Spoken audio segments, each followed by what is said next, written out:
بالله من الشيطان الرجيم. بسم الله الرحمن الرحيم. ولو أنهم آمنوا واتقوا لمثوبة من عند الله خير لو كانوا يعلمون. ولو أنهم، اور اگر یہ یہودی، انہم آمنوا، بے شک اگر ایمان لے کر آتے، واتقوا، اور تقوی اختیار کرتے، لمثوبۃ، تو ان کے لیے ثواب ملتا، من عند اللہ، اللہ کی جانب سے، خیر، اور وہ ثواب ان کے لیے بہتر ہوتا، لو کانوا یعلمون، کاش کہ یہ لوگ اس بات کی حقیقت کو جان لیتے۔ اور اگر یہ یہودی ایمان لے آتے اور تقوی اختیار کرتے تو ان کو اللہ کی جانب سے ثواب ملتا اور وہ ثواب بہت بہتر ہوتا۔ کاش کہ یہودی اس بات کی حقیقت تک پہنچتے اور اس کو جان لیتے۔ اس آیت میں دو باتیں بتائی گئی۔ اگر یہ یہودی ایمان لے کر آتے اور تقوی اختیار کرتے تو ان کے لیے جو ثواب ملتا وہ ثواب اللہ کی جانب سے ملنے والا بہت بہتر ہوتا۔ دوسری بات، کاش کہ یہ لوگ اس بات کو جان لیتے تو بہتر ہوتا۔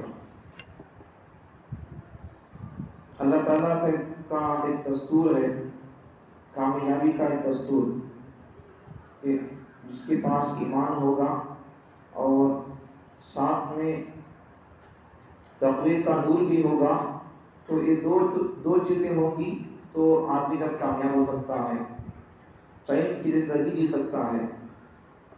آدمی کے پاس ایمان ہے، تقوی نہیں ہے، اور ایمان بھی کیسا ہو، خالص توحید ہو، خالص توحید، ملاوٹ نہیں۔ انسان دنیا کے اندر ملاوٹی چیز کو پسند نہیں کرتا، لیکن توحید کے اندر انسان آسانی سے ملاوٹ کر دیتا ہے۔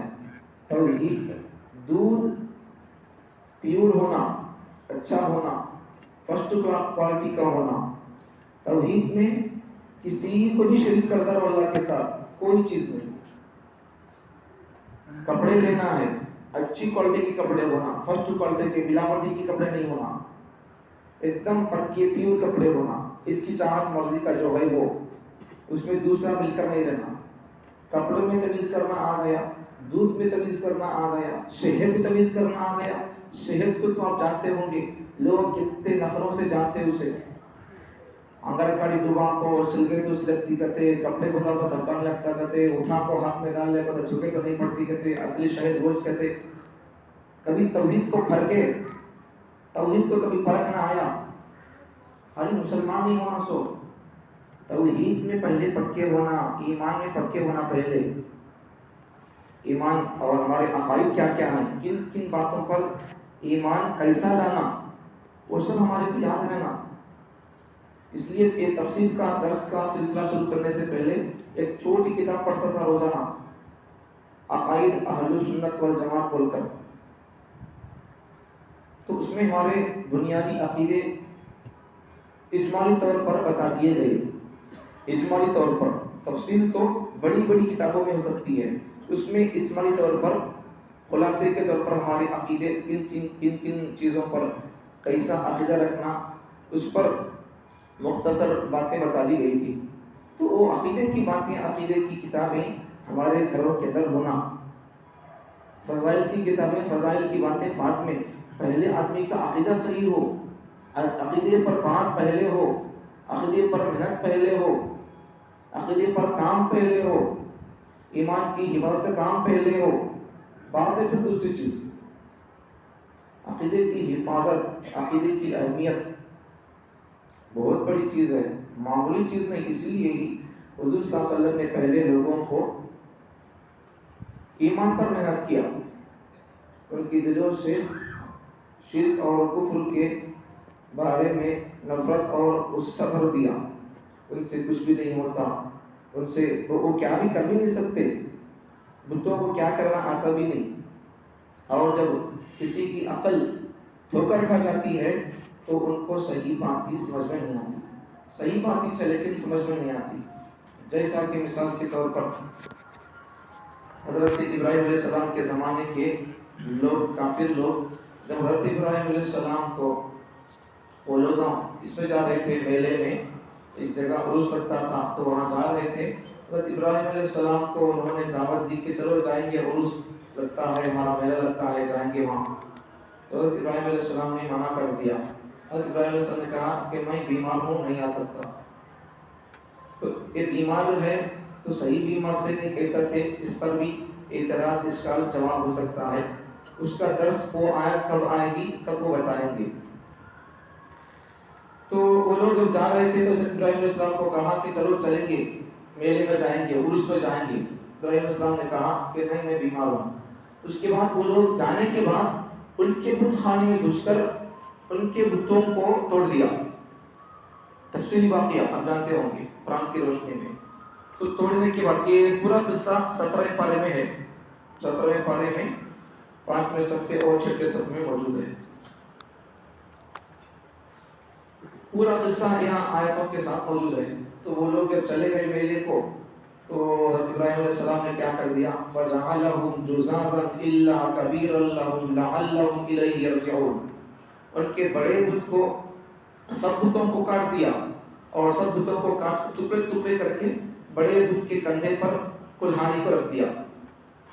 اب کس کے ہاتھ میں، دنیا کے اعتبار سے سوچ سکتے تھے وہ لوگ کہ دنیا کے اعتبار سے اب کسی کا مرڈر ہوا، کسی کا قتل ہوا تو لوگ کتوں کے ذریعے سے یا مشک کے ذریعے سے چیک کرتے.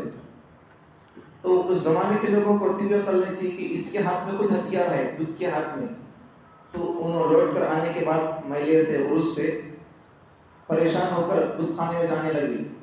جا کر دیکھے کہ ان کے بتوں کا حال تتر بتر ہو گیا، نیست و نابود ہو گئے. کسی کی آنکھ کٹی ہوئی ہے، کسی کا کان کٹا ہوا ہے، کسی کے ہاتھ کٹے ہوئے ہیں اور بت کے کندھے پر ان کی کلاڑی رکھ دی گئی ہے. اب وہ لوگ آنے کے بعد سوچنا کیا تھا، اب جیسا کسی کا بچہ مر گیا، باپ مر گیا، ماں مر گئے تو ہوتے نہیں، ویسا دل ملا کر رونے لگے نا، کیا کہ ان کی جان چل گئی سرکار. تو ان کی جان اور ان کا ایمان بھی بتوں پر تھا. سو ان کے دلوں میں بتوں کی محبت تھی. ماں باپ کی اور اولاد کی تو محبت نہیں تھی شاید، ان کی محبت اس لیے ان کے بارے میں رو رہی ہوں. اب ان کی عقل ہوتی تو وہ لوگ کیا سوچنا تھا کہ یہ بت مارا جاتا بول کر، جس کے ہاتھ میں کلاڑی ہے تو انش مارا جاتا بول کر بڑے بت کو کیا تو بولنا تھا، کیا تو کرنا تھا. نہیں، قرآن بڑے بت کے ہاتھ میں ہے. پھر بھی لوگ غور فکر کرتے ہیں کیا ہوتا ہے، کون کرے دیں گے ایسا بول کر.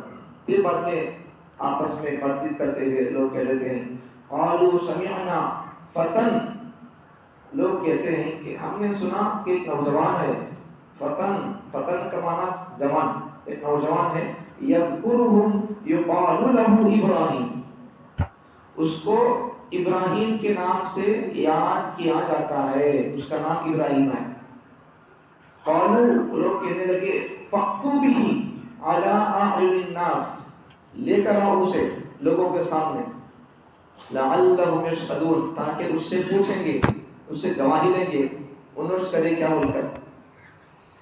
قالوا اانت فعلت هذا، لے کر آئے ابراہیم علیہ السلام کو. لوگوں نے کہا، پوچھا اانت فعلت هذا، کیا آپ نے ہمارے بتوں کا یہ حال کر دیا. بآلہتنا یا ابراہیم، کیا آپ نے ابراہیم ہمارے بتوں کے ساتھ آپ ہی نے ایسا کیا ہے. ابراہیم علیہ السلام نے کہا قال بل فعل، مجھے نہیں تو پوچھتے تمہیں، مجھے نہیں پوچھتے بھائی، کون کریم کو پوچھو. کبیرہم ھذا فاسألوہم، تمہارا یہ بڑا ہے اس سے پوچھو. ان کانوا ینطقون، اگر وہ بات کرتا ہے تو اس سے پوچھو. تمہارے بڑے بت کو پوچھو. فرجعوا الى انفسهم فقالوا انکم انتم ظالمون. تو پھر وہ لوگوں کی عقلیں اٹھ گئی. ثم نكسوا على رؤوسهم لقد علمت ما هؤلاء ينطقون، یہ تو بات نہیں کرتے، ان کو بات کرنا نہیں آتا، زبان نہیں ان کی. قال افتعبدون من دون الله، حضرت ابراہیم نے کہا کہ پھر تم بات نہیں کرنے والوں کی عبادت پوجا پرستش نہیں کرتے ہیں، کیوں کر رہے؟ ما لا ينفعهم شيئا ولا يضركم، ما لا ينفعكم، اللہ کو چھوڑ کر تم ان کی مدد کیوں کرتے ہو؟ یہ چیزیں تم کو نفع بھی نہیں دیں گی اور یہ خود تمہیں نقصان بھی نہیں پہنچا سکیں گے۔ تو اس کے بعد کیا ہو گیا؟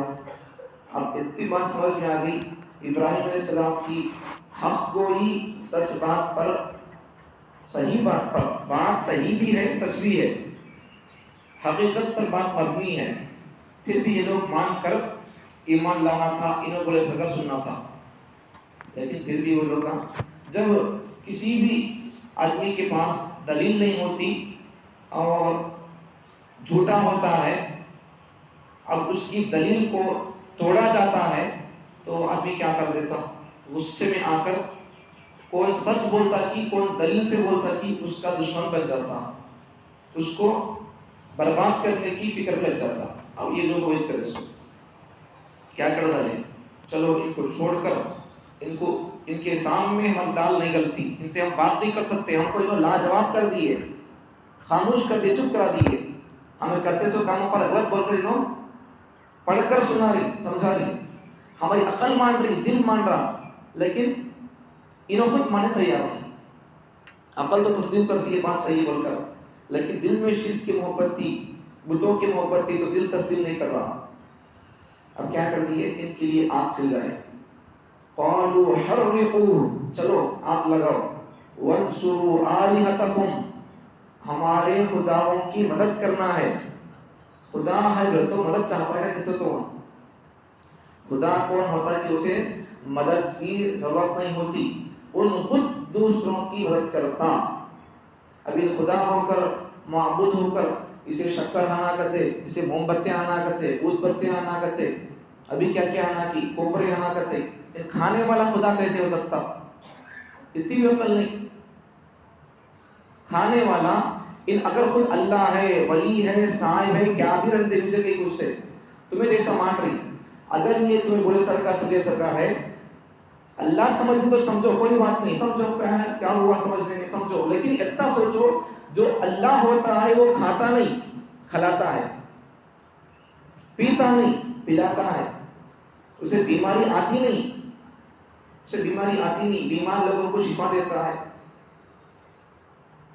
اسے کسی چیز کی ضرورت نہیں ہوتی۔ اب ہمیں جتنے لوگ منتیں مانگتے ولیوں سے اور کس سے کی کون سے کی دن میں جا کر، تو ان کا حال کیا ہوتا ہے؟ ابھی ہاں مسجد کو نماز کو ہے تو نماز میں قرآن پڑھا جاتا ہے، سجدہ کیا جاتا ہے، رکوع کیا جاتا ہے، اللہ کی بڑائی بیان کی جاتی ہے اللہ اکبر بول کر، تو مسجد میں اللہ کے گھر میں آتے ہوئے بھی نعرے لے کے، کیا دودھ بتی لے کے، میں لاؤ بولے تمہارے کیا، تو بھی مسجد میں کون تو ذمہ دارہ بول رہی، بولتے بھی نہیں، ضرورت بھی نہیں اس کی۔ اب پھر اللہ کو گھر کو آتے ہوئے ان چیزوں کی ضرورت نہیں ہے، جبکہ اللہ خود یہ گھر اس کا ہے، پراپرٹی یہ اس کی ہے، اب اس کے گھر میں آتے ہوئے حکم نہیں دے رہا یہ لے کر آ بول کر، یہ ضرورت ہے بول کر۔ اب دوسری جگہوں پر جاتے ہوئے جبکہ وہ اللہ کا گھر بھی نہیں ہے، وہاں گئے تو ہمیں اللہ کی رحمت میں حصل بول کر کوئی حدیث بھی نہیں ہے، تو پھر ہمیں وہاں جاتے وقت میں کئی کو کیا کیا کے لے جاتی۔ یہ سب ہمارا توحید پر پکے نہیں ہے، ایمان پر پکے نہیں ہے۔ سمجھ میں آتی بات؟ ایمان بڑی اہمیت کی چیز ہے، بڑی بات ہے ایمان۔ اس لیے ہمیشہ بولتا رہتا ہوں کہ ایک بات یاد رکھو، ایمان پر مسلمان بن کر جینا کمال کی بات نہیں، پوری بات سنو، ہمیشہ بولتا یہ بات بہت اچھی بات ہے، پوری بات سنو، سمجھ میں آتی بات۔ ایمان پر مسلمان بن کر پیدا ہونا کمال کی بات نہیں، مسلمان بن کر جینا بھی کمال کی بات نہیں۔ کمال تو یہ ہے کہ آدمی مسلمان بن کر مرے، مسلمان بن کر مرنا کمال کی بات ہے۔ بہت سارے لوگ مسلمان بن کر پیدا ہوئے، اب دیکھو آج کل آپ کو پتا ہوگا، ہمارے سے زیادہ آپ دیکھتے ہوں گے ٹی ویوں میں، پیپروں میں، نیوزوں میں، لیکن یہ باتیں اس میں آتی ہے نہیں آتی معلوم نہیں۔ کتنی مسلمان بچیاں پیدا ہوئی مسلمان بن کر، زندگی گزار رہی تھی اب تک مسلمانوں کے گھروں میں مسلمان بن کر ہی، لیکن اب ان کی شادی کس سے ہوتی ہے؟ کس سے ہوتی ہے؟ مندروں میں جا کر غیروں سے ہوتی ہے، غیر مسلم بچوں سے ہوتی ہے۔ اب یہ بات سمجھ میں آ گئی؟ میں جو بات بولے ابھی جملہ نوٹ رکتا، وہ بات سمجھ میں آ گئی؟ یہاں فٹ ہو گیا؟ مسلمان بن کر پیدا ہونا کمال کی بات نہیں، مسلمان بن کر جینا کمال کی بات نہیں، مسلمان بن کر مرنا کمال کی بات ہے۔ تو یہاں سمجھ میں آ گئی؟ انہوں پیدا ہوئی بچیاں مسلمان بن کر جی رہی سب، اب تک تو جیتے تھے مسلمان بن کر، لیکن اب کیا ہوا؟ کافر بن کر جی رہی، اب پھر مریں گے تو اس بن کر مریں گے، جبکہ حقیقت معلوم ہونا چاہیے کہ بہت سارے اس طرح کی حقیقتیں کھل کر آ گئیں کہ یہ بچیاں دوسروں سے محبت کی جال میں پھنس کر غیروں سے شادی کر لی، شادی کرنے کے بعد کیا ہوا؟ وہ غیر مسلم بچے اپنی ضرورت، اپنی تقاضا اور انسانی شہوت پورے کرنے کے بعد ان کو ان کے جسم سے کپڑے بھی نکال دیے اور ان کا سر بھی کاٹ دیے، بالکل برہنہ کر کے، ننگا کر کے، سوٹ کیس میں فٹ کر کے، بیگ میں اسے جپ ڈال کر فٹ کر کے پھینک دیے، جلا بھی دیے، بوڑیوں کے اندر پھینک بھی دیے۔ یہ سب مناظر ہمارے سامنے ہیں۔ تو اس لیے کیا کرنا؟ ایمان پر آ جانا، ایمان کے بارے میں کسی چیز کو ہمیں کمپرومائز نہیں کرنا۔ ایمان آ گئی، ایمان کی بات آ گئی تو بس ایمان کے لیے سب کچھ قربان کر دینا۔ سمجھ میں آ گیا؟ ہمیں کیا کرتے بولو؟ ہماری تمام چیزوں کے واسطے ایمان کو قربان کرتے، ایمان کی حفاظت کے واسطے سب کو قربان کرنا تھا، مال کو بھی، جائیداد کو بھی، جان کو قربان کرنا تھا۔ ان کو قربان کر کے، عزت کو اگر قربان کرنا پڑے تو قربان کر کے ایمان کو بچانا تھا۔ اب کیا کریں بولو؟ مال کے واسطے، عہدے کے واسطے، نوکری کے واسطے، جاب کے واسطے، اور کیا کیا کی پڑھائی کے واسطے، یہ سب چیزوں کے واسطے کیا کر رہی؟ ایمان کا سودا کر رہی۔ خلاصہ مطلب کیا؟ اب تک ہمیں ایمان پر بھی پکے نہیں آئے، ابھی توحید پر بھی پکے نہیں آئے ابھی۔ سمجھ میں آتی بات؟ تو توحید پر پکے رہنا پہلے، اس کے بعد ہماری نماز قبول ہونے کا، اللہ پر کیسا یقین رکھنا کہ ویسا یقین رکھنا، تب جا کر ہماری نمازیں قبول ہوتی۔ ورنہ پھر خالی نماز پڑھتے رہے، ہمارا عقیدہ کیا معلوم نہیں، ہماری اعتقاد کیا ہے معلوم نہیں، تو پھر اللہ پر کیسا عقیدہ رکھنا ہے ویسا عقیدہ نہیں ہے ہمارا، تو پھر ہماری ایک نماز بھی قبول نہیں ہوگی۔ آتے تو مشکل سے نمازیں کب کی ہیں، پھر وہ بھی کب کی عقیدہ برابر نہیں تو پھر وہ بھی قبول نہیں ہوتے۔ تو پہلے دیکھو، اللہ اگر چاہیں تو ہمارے حضرت پرسوں 26 تاریخ کو آئے تھے ننگال کو، حضرت مولانا پی ایم مظفر کہ جلسہ بھی بڑا عظیم تھا، عنوان بڑا اچھا تھا، تحفظ ایمان و تحفظ ختم نبوت۔ تو بڑی بہترین بات ہوئی، حضرت اس بیان میں ارشاد فرمایا کہ دیکھو عقیدے کو سمجھاتے ہوئے، عقیدے کی اہمیت کو سمجھاتے ہوئے حضرت ارشاد فرمایا کہ اگر آدمی توحید پر پکا ہے، ایمان پکا ہے، حضرت اشرف علی تھانوی رحمۃ اللہ علیہ کے حوالے سے حضرت ایک قول بھی نقل کرتے ہیں، حضرت اشرف علی تھانوی نے فرمایا رحمۃ اللہ علیہ کہ اگر کسی آدمی کے پاس کوئی عمل نہیں ہے، مسلمان بن کر پیدا ہوا، ایمان پر پکا، توحید پر پکا ہے، اللہ کو مانتا ہے، رسولوں کو مانتا ہے، فرشتوں کو مانتا ہے، قیامت پر، خبر پر، حشر پر اس کا یقین ہے، اور ہر اچھی بری تقدیر پر اس کا یقین ہے، توحید پر پکا ہے، عقیدے پر پکا مضبوط ہے، زندگی میں ایک بھی نماز نہیں پڑھا، عقیدے پر پکا ہے، تو اللہ اسے ہو سکتا ہے کہ اس کے گناہوں کی سزا کے بعد اسے معاف کر سکتے ہیں۔ پوری زندگی نماز نہیں پڑھا لیکن عقیدے پر پکا ہے، زکوٰۃ نہیں دیا، گناہ ہوگا، گناہ تو ہونے کا ہوتا، گناہ کی سزا ملنے کا ملتا، لیکن عقیدے پر پکا ہے نہیں، ایمان پر پکا ہے، تو وہ اس کے کرنے کے کام نہیں کیا، نماز پڑھنا تھا نہیں پڑھا، اسے اس کی سزا ملے گی، زکوٰۃ دینا تھا نہیں دیا، اس کی سزا ملے گی، شراب نہیں پینا تھا پیا، سزا ملے گی اس کی۔ تو آدمی اگر ایمان پر پکا ہے، عقیدے پر مضبوط ہے، توحید میں کسی کو شریک نہیں کرتا، اگر اس کے پاس کوئی عمل نہ ہو تو وہ اس کی سزا بھگتنے کے بعد بھی کیوں نہ ہو جنت میں جا سکتا ہے، جل کر اور وہ کوئلہ بن کر، کولسا بن کر ہی کیوں نہ ہو، بعد میں اپنے گناہوں کی سزا کے بعد اللہ تعالیٰ پھر اسے نہر حیات میں ڈبا کر، پھر اللہ اسے کیا کریں گے، نئی زندگی بخش کر، اس کے جسم کو طاقت توانائی دے کر پھر اللہ اسے جنت میں بھیج سکتے ہیں۔ یہ کب؟ عقیدہ ایمان پکا ہو تو، نہیں تو پھر عقیدہ دیکھے تو ٹھیک نہیں، اعمال دیکھو تو دنیا بھر کے ہے، پہاڑوں کے برابر اعمال ہے، تو پھر عقیدہ برابر نہ ہونے کی وجہ سے، ایمان اس کا برابر نہ ہونے کی وجہ سے اس کا ایک عمل قبول نہیں ہوگا، بلکہ اب عقیدہ خراب نہیں بول لو، اب کیا ہوتا عمل جیسا برا نہیں ہے اس میں، اگر عقیدہ برابر ہے ایک بھی عمل نہ ہو تو اللہ تعالیٰ اسے اس کی سزا بھگتنے کے بعد جنت میں بھیج دیں گے۔ تو یہاں ویسا نہیں، عقیدہ اگر خراب ہے تو وہ چیز، عقیدہ اچھا ہے اعمال نہیں ہے تو پھر سزا بھگتنے کے بعد جنت میں جائے گا، عقیدہ ہی خراب ہے تو پھر کبھی جنت میں جا نہیں سکتا ہوں۔ سمجھ میں آ رہی بات؟ تو حضرت مثال کے طور پر حضرت حضور صلی اللہ علیہ وسلم کی چچا حضرت ابو طالب، حضرت علی کے بابا کتنے اچھے آدمی تھے، حضور کی کیسی مدد کرے، ان کی حیات میں دشمنوں کو حضور پر کیا تو وار کرنے کی ہمت نہیں ہوتی تھی، ان کے انتقال کے بعد کھلم کھلا حضور کی گستاخی، حضور کی بھی حضور سے دشمنی، نفرت، یہ سب کرنا کھلا کھلا شروع کر دیا۔ جب تک حضرت ابو طالب تھے تب تک ان کو کھل کر کوئی کام کرنے کا، دشمنی لینے کا کوئی ان کو صحیح راستہ کھلم کھلا کرنے کا نہیں ملتا تھا چانس۔ جب حضرت ابو طالب کا انتقال ہو گیا تو تب کھلم کھلا کرنے لگے۔ تو حضرت ابو طالب ایمان نہیں لائے، حضور کا کتنا ساتھ دیے لیکن ایمان نہیں لائے، صرف کلمہ بھی پڑھ لیتے اگر تو پھر ان کے لیے نجات ہو سکتی تھی، لیکن کلمہ بھی نہیں پڑھی، ایمان پڑھنے سے تو کیا ہوا، حضور کو اتنا ان کا ساتھ دینا کام نہیں آیا۔ بات کیا معلوم ہوئی، اعمال سے بھی بڑا درجہ ایمان کا ہے، پہلے ایمان کا درجہ، اور ایمان اور عقائد میں بھی سب سے پہلا عقیدہ، سب سے پہلی بنیادی بات ہمارا عقیدہ کون سا، عقیدہ توحید، اللہ کو ایک جاننا، ایک ماننا، اس میں اگر پکے ہو گئے تو پھر اس کے بعد دوسری چیزیں، دوسرے اعمال، دوسرے عقیدے شروع ہوں گے۔ عقیدہ توحید اگر برابر نہیں ہے تو پھر ہمارے اعمال کامیاب اور وہ قبول نہیں ہوں گے، ادا بھی نہیں ہوں گے، اگر ادا ہو گئے تو قبول بھی نہیں ہوں گے۔ اس لیے عقیدہ توحید پر ہمیں مضبوط رہنا، جم کر رہنا۔ اللہ تعالیٰ مجھے اور آپ کو عقیدہ توحید پر مضبوط رہنے کی توفیق عطا